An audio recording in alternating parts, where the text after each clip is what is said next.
राधे राधे, हरे कृष्णा। कैसे हो आप सभी लोग? आशा करती हूँ आप सभी परम मंगल में होगे, स्वस्थ होगे, अच्छे होगे। सबसे पहले आप सभी को आम्लिका एकादशी की अनंत और अनंत शुभकामनाएं। और आज है आम्लिका एकादशी, जिसको रंग भरनी एकादशी भी बोलते हैं। और रंग भरनी एकादशी अपने नाम के अनुरूप काम करती है, मतलब ये आपकी सूनी जिंदगी में रंग भर देती है। इस एकादशी का बहुत बहुत ज़्यादा विशेष महत्व है। देखो, आम्लिका एकादशी इसे आप और मैं कहते होंगे। श्रीधाम वृंदावन में और काशी में बेसिकली इस एकादशी को रंग भरनी एकादशी के नाम से ही संबोधित किया जाता है। काशी में इसको रंग भरनी एकादशी के नाम से इसलिए संबोधित किया जाता है क्योंकि इस दिन भगवान शिव माता पार्वती का गोना कराकर लेके आए थे और काशी वासियों ने भगवान शिव की ही जो वेलकम किया था, भगवान शिव और माता पार्वती का, वो रंगों के द्वारा किया था। जैसे कि वृंदावन धाम में बसंत पंचमी से प्रारंभ हो जाती है एकादशी होली खेलना, वैसे ही काशी में रंग भरनी एकादशी से होली जो है वो प्रारंभ हो जाती है। अच्छा, श्रीधाम वृंदावन में इसे रंग पंचमी एकादशी इसलिए बोला जाता है क्योंकि श्रीधाम वृंदावन में इस दिन रंगों के साथ परिक्रमा की जाती है। आपने रंगों के साथ होली खेलते हुए देखा होगा, लेकिन श्रीधाम वृंदावन की होली तो बहुत ही अजीब है। यहाँ पे होली गाई जाती है, यहाँ पे होली खेली जाती है, यहाँ पे होली गायन होता है, यहाँ पे होली की परिक्रमा होती है। आज के दिन पूरा ब्रजवासी मथुरा वृंदावन से इतनी दूर दूर से आते हैं ना, मतलब वृंदावन की परिक्रमा करने में पैर रखने की जगह नहीं होती है। वो रंगों के साथ होली खेल रहे होते हैं और परिक्रमा कर रहे होते हैं, इसलिए इसको रंग भरनी एकादशी के नाम से संबोधित किया जाता है।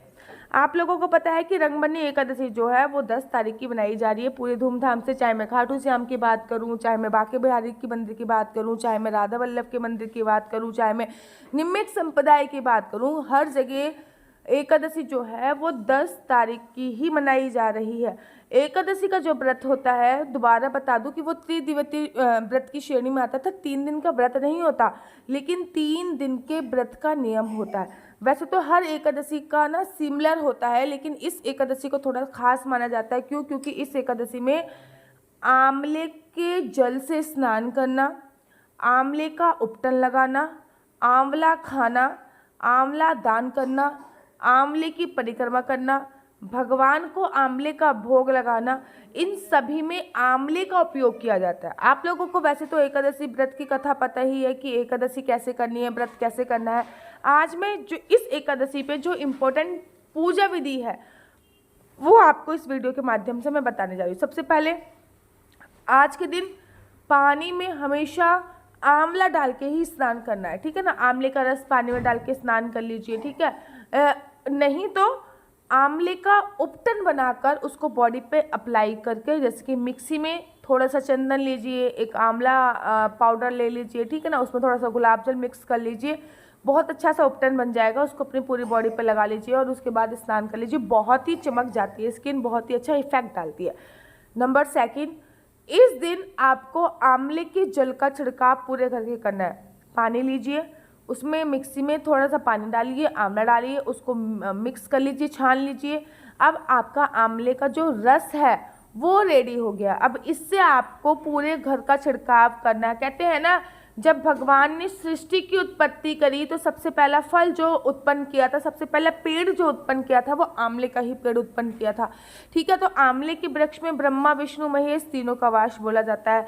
आंवले की वृक्ष की उत्पत्ति स्वयं भगवान विष्णु ने करी थी और इस वृक्ष पे त्रिदेवों का वास बोला जाता है। साथ ही के साथ इस वृक्ष की तनु में माता लक्ष्मी का वास भी बोला जाता है। मतलब एक आंवले के वृक्ष की पूजा अर्चना करने से आपको त्रिदेवों की पूजा करने का फल प्राप्त होगा। साथ ही के साथ इस वृक्ष की पूजा अर्चना वंदना करने से आपको माता लक्ष्मी की कृपा भी प्राप्त होगी ही होगी। उसके तत्पश्चात क्या करना है, जब आप पूजा अर्चना करोगे, संकल्प वगैरह लोगे, तो भगवान को आंवले का भोग लगाना है। आप आंवले की चटनी का भोग लगा सकते हो, मुरब्बे का भोग लगा सकते हो, सूखे आंवले की कैंडी का भोग लगा सकते हो। भैया देखो, आंवले का भोग लगाना है। कहते हैं आंवले का भोग लगाने से आपकी जो नेक्स्ट जन्म होएगा, आपकी जो अगली योनि मिलेगी, वो आपको नीच योनि में जन्म नहीं मिलेगा। तो आंवले की भोग की महिमा बहुत ज़्यादा शास्त्रों में बताई गई है। आंवले का भोग लगाने के बाद इस दिन तुलसी की 108 परिक्रमा करना और आंवले की परिक्रमा करने का विशेष महत्व। देखो, इस दिन आंवले का वृक्ष छू सकते हैं, आंवले के वृक्ष में जल दे सकते हैं, आंवले के वृक्ष में इस दिन आंवले के वृक्ष की परिक्रमा करने का अपना विशेष महत्व होता है। तो आंवले का वृक्ष इस दिन दान भी किया जा सकता है, स्कूल में दान किया कर सकते हैं, आंवले का वृक्ष किसी मंदिर में दान कर सकते हैं, अपने घर पे आंवले का वृक्ष इस दिन लेके भी आ सकते हैं। आंवले का एकादशी पे आंवले का वृक्ष लेके आने का मतलब है साक्षात माता लक्ष्मी को आप अपने घर पे लेके आ जाओ। आंवले का वृक्ष लेके आने की ये मतलब है आंवले का एकादशी पे। उसके बाद आप लोगों को आंवले के वृक्ष की 108 परिक्रमा करनी है। इस दिन आंवले के वृक्ष की 108 परिक्रमा करने का विशेष महत्व होता है। ठीक है ना, आप सूत लीजिए, सूत से आंवले के वृक्ष की 108 परिक्रमा अवश्य कीजिए और किशमिश ले लीजिए, किशमिश से परिक्रमा कीजिए। आंवले के वृक्ष की परिक्रमा का बड़ा विशेष महत्व है। आंवले के वृक्ष की परिक्रमा करने से आपको श्रीधाम वृंदावन की परिक्रमा का फल प्राप्त होता है। तो इस दिन आंवले के वृक्ष की परिक्रमा अवश्य कीजिए। देखो, अगर आपके घर पे आंवले का वृक्ष है तो ऐसा कर सकते हैं, आंवले का वृक्ष रखिए, तुलसी का वृक्ष रखिए, और अगर बाल गोपाल, लड्डू गोपाल हैं या फिर जुगल जोड़ी सरकार है, उन सबको एक साथ रखिए और उसके बाद परिक्रमा कर दीजिए। इससे क्या होगा, आपको आंवले के वृक्ष की परिक्रमा का फल प्राप्त होएगा, तुलसी की परिक्रमा का फल प्राप्त होएगा और साथ ही के साथ भगवान विष्णु की परिक्रमा का भी फल प्राप्त होगा। तो ये ऐसे भी आप कर सकते हो, ये भी बहुत सरल उपाय है।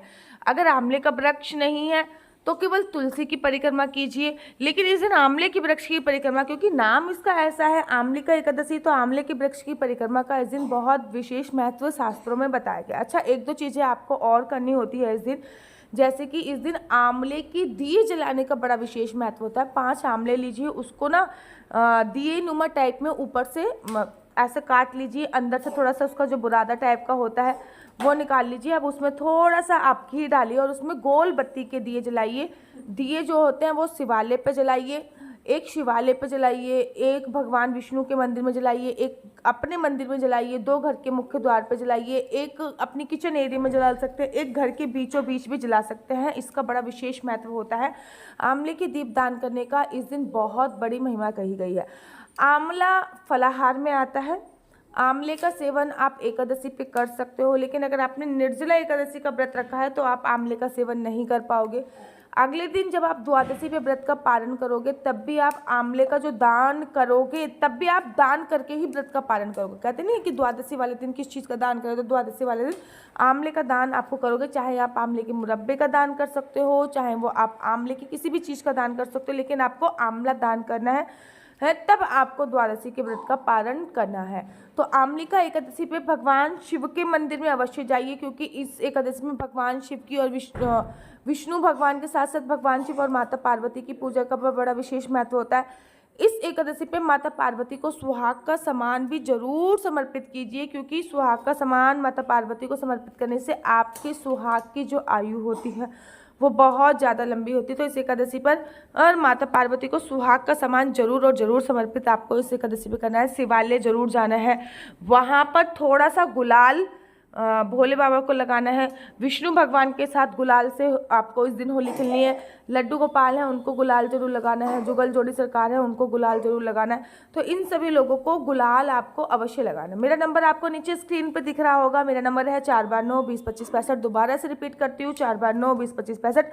आपका बच्चा जॉब करेगा या बिजनेस करेगा, बिजनेस करेगा तो किस क्षेत्र में बिजनेस करेगा, जॉब करेगा तो किस फील्ड में जॉब करेगा, आपके बच्चे का लकी नंबर, लकी कलर क्या है, क्या आपके बच्चे की कुंडली में सरकारी नौकरी का योग है या नहीं, आपके विवाह का योग कब है, संतान प्राप्ति का योग कब है, क्या आपकी ज़िंदगी हमेशा परेशान रहती है, अगर आपकी ज़िंदगी में कोई ना कोई परेशानी रहती है तो क्या आपके ग्रह नक्षत्र कौन से खराब है। बहुत सारे ज्योतिष उपाय कर करके थक चुके हैं, तो मेरे कहने पे एक बार अपनी कुंडली ज़रूर दिखवा लीजिएगा। जब एक बार आप अपनी कुंडली दिखवा लोगे तो आपको पता चल जाएगा कि कुंडली के हिसाब से आपको कौन सा नाम रखना चाहिए, कौन सा नाम नहीं रखना चाहिए। मेरा नंबर आपको नीचे स्क्रीन पर दिख रहा होगा। इस नंबर पे किसी भी प्रकार से कोई भी क्वेश्चन आंसर पूछने के लिए फ़ोन मत कीजिए। ये नंबर केवल और केवल कुंडली दिखाने के लिए है। इस नंबर पे मैं किसी भी प्रकार से कोई भी क्वेश्चन आंसर का रिप्लाई नहीं देती हूँ। और अगर आपको मेरी वीडियो अच्छी लगती है तो आप अपना यूट्यूब चैनल हरी बोल को लाइक शेयर सब्सक्राइब करना बिल्कुल भी मत भूलिए। तब तक के लिए मुझे दीजिए इजाज़त। राधे राधे, हरे कृष्णा, हरि बोल। आप सभी को आंवले का एकादशी की अनंत और अनंत शुभकामनाएं। राधे राधे, हरे कृष्णा, हरि बोल।